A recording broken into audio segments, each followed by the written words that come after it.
그들이 온다. 증권방송의 새바람, 통쾌한 시장 분석, 정확한 예측, 우리 증시의 답답함을 확 풀어줄 두 남자를 소개합니다. 네, 안녕하세요. 대중문화와 또 경제평론을 함께하고 있는 이양현입니다. 예, 이승환입니다. 정말 재밌고 그리고 여러분들에게 유익한 방송으로 만들어드릴 것을 약속드리겠습니다.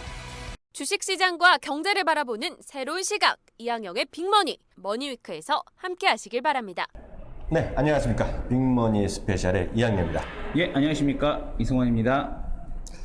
보니까 벌써 빅머니 예. 저희가 그 스페셜 하고 있잖아요. 머니위크에서 네네. 저희 연재하고 있는데 벌써 15번째요. 15번째인가요? 지겨워요? 아닙니다. 흥미진진합니다. 흥미진진해요. 예. 저희가 워낙 당초 한 20편 정도 예상하고 준비하고 했는데요. 지금 보면 상당히 앞으로 좀 조금 더 할 수 있을 것 같기도 한데요. 예, 이슈들이 상당히 또 만발하는 하나이기 때문에 아마 충분히 더 연장이 가능하지 않을까 이렇게 생각이 듭니다. 사실 이번 주 이슈는 제가 네. 사실 작년 말에 예. 11월 달부터 생각했던 건데 이걸 어떻게 엮어야 될까를 생각을 많이 했던 건데요. 예. 사실 미국 드라마나 미국 영화를 나만큼은 안 보잖아요. 저는 예, 그렇습니다. 어렸을 때 아주 아기 때인데 부모님 아실지 모르겠어요. 예. 우리 나이차가 공개되는데 오공수사대를 혹시 들어봤어요? 금시초문입니다. 그 하와이 5라는 예. 건데요. 그때도 동양계가 나왔던 네. 거죠. 그 시절에 한 70년대 말 그 정도로 제가 기억하는데 정확한 건 모르겠습니다. 네. 근데 하와이 5라는 미국 드라마가 요즘 우리나라에서도 미드 좋아하시는 분이 많아갖고요. 네. 많은 분이 보실 거예요. 특히 거기에는 한국 배우가 한국계죠. 예. 한국 뭐 말을 잘하는지 모르겠는데 한국계 배우가 2명이 나오고요. 네. 일본계 배우도 1명 나오고요. 특히 네. 거기 주제에서 메인 테마로 그 배경으로 흔히 한국이 많이 나옵니다. 그 북한과 관련된 얘기, 네. 한국과 관련된 얘기 많이 나오는데 하여튼 그런 것 때문에 제가 관심이 보는데 뜻밖의 하나의 포인트가 있어갖고 그걸 오늘 그 얘기로 주제를 삼아서 대중문화 속의 한국과 북한 이런 식으로 한번 써봤어요. 네. 그 이성원 대표도 제가 우리 준비하면서 많이 봤잖아요. 예. 전체적으로 한국 관련된 영화나 이런 거, 예. 뭐 북한과 관련된 혹시 본 거 기억나는 건 있어요? 저는 뭐 최근에 봤던 것은 화이트하우스 다운 거기서 북한이 이제 테러 국으로 나오죠. 그래서 이제 북한의 이미지는 여전히 미국에서는 악의 축 그리고 테러국의 이미지로 남아 있지 않나 이런 생각이 듭니다. 이승원 대표가 예. 나랑 많이 쫓아다니는데 상당히 예리해지는 경우가 있는데요. 네. 정확한 거 하면 2013년작인데요. 예. 올림퍼스 해저 펄런이라고. 올림퍼스 해저 펄런. 보통 사람도 아니죠. 우리 또 모건 프리만 하잖아요. 쇼생크 네네. 탈출에. 네. 그리고 300 봤어요? 2006년에. 봤죠. 나는 300을 안 보신 분이 계시겠어요. 그 주인공이 누군지 아세요? 주인공 이름까지는 그 제러드 버틀러인데요. 바로 네. 거기 주인공으로 나오잖아요. 네네네. 그 올림퍼스 그 네. 대학간 최후의 날 한국 제목을 그랬는데 그만큼 이렇게 보통 사람도 네. 아니라 정말 대단한 명배우가 나온 영화인데 사실 보면 악의 축 뭐 이런 건데 사실 보면 영화는 한마디로 엉터리다. 엉터리였잖아요. 엉터리다. 예, 그렇죠. 너무 어설프게 만들었잖아요. 거기서 기억났던 거는 누가 요즘에 트위터 쓰니? 하고 유튜브 한다라는 거. 그리고 누가 뭐 페이스북에 이런 거 얘기하고. 북한이 테러국이었다는 거. 이게 아주 각인됐습니다. 근데 사실 그 악의 축 얘기 나왔는데 이게 사실 네. 2002년 이후에 그 갑자기 이런 얘기가 많이 나왔어요. 네네. 기억하시는지 모르겠지만 2002년은 이제 미국에서 그 9/11 때문에 무너지고 전 부시 대통령이면 뭐 악의 축이라는 걸 얘기했을 텐데 예. 그때 지적된 곳이 이란, 이라크, 북한이에요. 네, 맞습니다. 그래서 그때부터 얘기가 많이 나온 거예요. 북한이 그런 악의 종주국 이런 거로 나왔고 그 네. 당시 혹시 기억하실지 모르겠지만 2002년에 나왔던 그 007 영화가 있어요. 예. 그때가 나왔던 것이 그 어나더 데이인데 어나더 데이. 그때 예. 배경이 그때 그 주인공이 제임스 본드가 피어스 브로스넌이 나왔잖아요. 그때도 북한으로 그게 맞습니다. 거의 큰 대중적인 영화 중에 처음 나온 게 그때예요. 2002년이었는데 그 다음부터 많이 나왔는데 사실 위기감 작년에 앞서 왔다 갔다 한 얘기지만 올림퍼스 해저 펄런 전에 레드돈이라는 영화가 또 있어요. 그건 못 봤습니다. 그거는 정말 엉터리 중에 엉터리인데 네네. 흥행은 조금 됐어요. 네네. 근데 레드돈인데 그게 보면 저는 하도 많이 보니까 이라크 문제 해결됐잖아요. 네. 그리고 빌라덴도 죽었잖아요. 네네. 그러니까 악의 축 남은 게 그리고 이란도 요즘 평화 무드잖아요. 그러다 보니까 악이 하나밖에 없는 거예요. 그래서 많이 쏠리고 있는데 레드돈은요. 혹시 안 보시면 나중에 뭐 구해서 보시면 되는데요. 정말 더 어이없어요. 네. 북한의 특수군 있죠. 네. 미국의 엄청난 항공기 수송기 이런 거로 해갖고요. 걔네들이 어디서 나타나는지 탱크도 갖고 오고요. 그래서 엄청난 수만 명이 내려요. 수만 명이 모르겠는데. 탱크까지. 그리고 비행기에서 얘네들이 그 예, 특수부대가 나와갖고요. 예, 예. 미국 서부 해안을 점령해버려요. 그래서 거기서 이제 싸우고 다시 미국의 성조기를 깃발을 꼽는다. 그런 게 그 얘기인데 정말 말도 안 되잖아요. 미군도 불가능한 일을 북한이.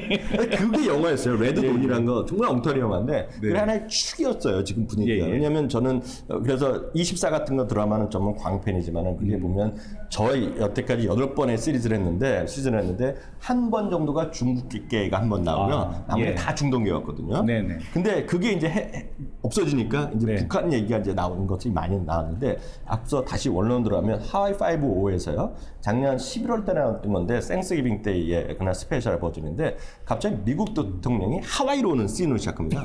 하와이로 와요. 네네네. 근데 극비리에 오는데요. 네. 물론 자세한 얘기는 안 나오는데 나중에 왜 오냐고 그랬더니 거기에 중요한 포인트가 있어서 저는 깜짝 놀랐어요. 뭐냐면 북한의 한 실력자가 네. 실력자 일행이 미국 대통령과 비밀 회담을 하러 오는 거예요.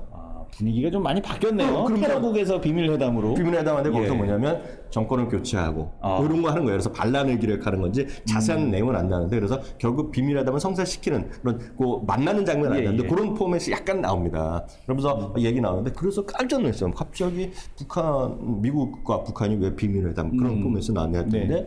올해 초에 들어서 깜짝 놀랐죠. 저는 주식을 비즈니스를 이렇게 볼 때 허투루 보는 게 없거든요. 네. 성격 자체가요. 근데 저는 깜짝 놀란 게 바로 우리 박근혜 대통령께서 통일대박 그리고 다보스 포럼에 가서도 예, 예. 또 주변국도 통일대박 그리고 그 작년부터 나왔던 유라시아 이니셔티브 여기 그 1년 내 흐름이다. 그래서 네, 맞습니다. 거기서 미국의 분위기도 뭔가 그런 쪽이 있는 것이 아니냐. 그리고 북한과 지금 중국에서도 미국과 중국에서도 북한의 향후 문제에 대해서 논의를 한다. 뭐 그런 얘기 보도에 좀 나와 있는데 그래서 네네. 이런 것들이 물론 단기적인 테마로 보면 안 되겠지만 이런 것들이 큰 뭔가 대중문화로서 그런 얘기가 나오는 것 정도 보면 뭔가 좀 북한에 뭔가 좀 있는 것이 아니냐 그런 것들 예. 이슈가 많이 될 것 같다. 그렇게 해서 오늘 이 주제를 삼았죠. 아무래도 뭐 미국 같은 경우도 지금 최근에 국방 전략을 많이 바꾸지 않았습니까? 아, 그래요? 이란과도 지금 화해를 진행을 하고 있고요. 네. 그리고 또 역시 마찬가지로 전쟁에 대한 것을 수행하기에는 너무나 재정 상태가 좋지 않습니다. 그러다 보니까 이제 북한과 관련돼서도 지금 문제를 이제 평화 모드로 해결하려는 그런 의지를 보여주고 있고 특히 북한도 좀 최근에 다른 모습을 보여주고 있죠. 김정은 국방위원장이 신년사를 통해서 남북 간 화해 경협에 대한 얘기를 언급을 했었고요.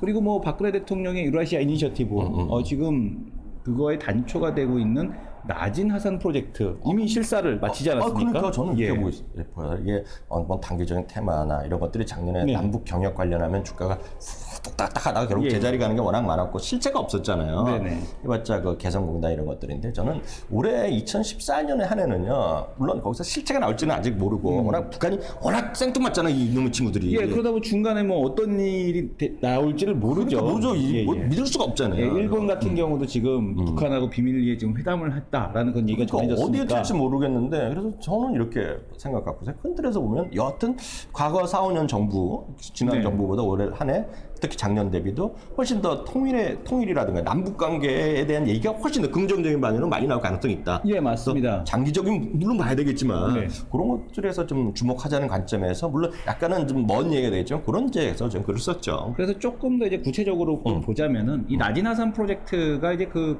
단초가 이 남북 경협의 지금 시작 아니겠습니까? 그렇죠. 특히 이 실사단에 그 참여한 그런 기업들을 보게 되면 코레일 일단 참여를 했고요. 그리고 또 이 지금 보게 되면 현대상선과 포스코가 참여를 했습니다. 그게 이제 워낙 러시아에서 참여한 예. 프로젝트인데 그건 이제 인수하면서 형태인데 그 민간이 들어가는 형식인데요. 네네. 어쨌든 그런 것뿐만 아니라 나중에 보면 이제 금강산이 될지 어떻게 될지 모르겠지만 관련된 뭐 그런 그룹들이요, 네네. 그런 기업들이 아마 그 레벨업 시도는 뭐 있지 않을까. 아직까지 예, 물론 그 기업 하나하나 뜯어보면 어려운 것들이 많이 있잖아요. 그래서 철도 유지 보수에 대한 쪽으로 지금 이제 낮은 하산 프로젝트에 참여를 하기 때문에 우리가 이쪽에 좀 관련돼서 잘 봐야 되지 않을까. 특히 현대상선과 포스코 같은 경우는 이 대북 이제 수혜주로서 작은 종목들 말고 뭐 현대로템은 안 될까요? 현대로템도 지금 마지막에 말씀을 드리려고 했던 그런 기업인데 네. 요 세 가지 기업 같은 경우는 과거에 이제 작은 기업들 말고 요 기업들은 자금력도 있고 정부와의 어떤 실행력을 겸비하고 있기 때문에